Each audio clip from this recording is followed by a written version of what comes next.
Time of the gentleman has expired. Ms. Bass? Thank you, Mr. Chair. There's a couple things I wanted to say before I start my questions.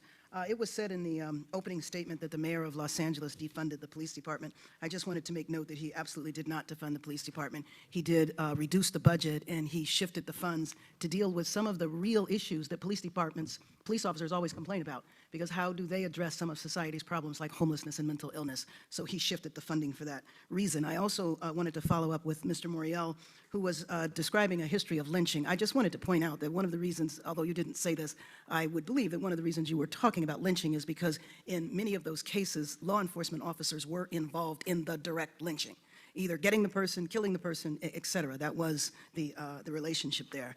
I wanted to also talk about qualified immunity and wanted to ask Mr. Crump if he would respond to that, because I believe one of my colleagues was mentioning what is the issue, since it is qualified. It's not absolute. So why do we need to do anything? Why would we need to change that? Too often, what we have seen in courtrooms, especially when police have killed African Americans, especially black men, that the courts have interpreted this qualified immunity to almost give complete impunity to the police officers. That's why nobody's ever held accountable. When you think about that long list of Black Lives Matter's names that we often recite to make sure that people know their life mattered. But if there's no accountability, Congresswoman Bass, it will keep happening. And we pray that George Floyd is the last one, but if this great body doesn't act, it's going to happen again, and I predict it's going to happen in the next 30 days. Wow.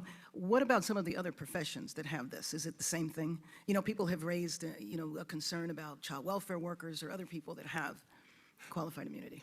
It only seems to be the police that has this great authority, this power that we've given them, and it goes unchecked. Every other profession, you're kept in check by the laws that govern this, but the courts have, I believe, unconstitutionally in many ways, given police this absolute blanket immunity, especially when it comes to black and brown people being killed by police. I mean, it's almost, you can count on one hand the people who actually go to jail for killing black people. Out of all those thousands of people since, Mark Morial said, since Trayvon Martin was killed, I think it was over almost 1,300. You can literally count specifically the number of times police have actually went to jail, and it is horrific, Madam Mr. Morial, having served as a mayor, I have often heard you say that you're one of the few folks around that have actually been involved in addressing this issue with the police department that you managed. Could you point out some of the specific things? And so, we had I orchestrated a highly successful reform of a very broken police department, a city that had 500 murders a year, a city that led the nation in the number of civil rights complaints, a city that has 2 police officers on death row. Oh.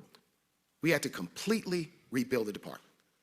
And I said at the time that we were going to tear it down brick by brick, and we were going to rebuild it brick by brick.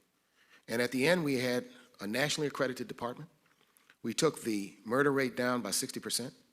We brought the civil rights complaints down to an infinitesimal number. We instituted community-oriented policing.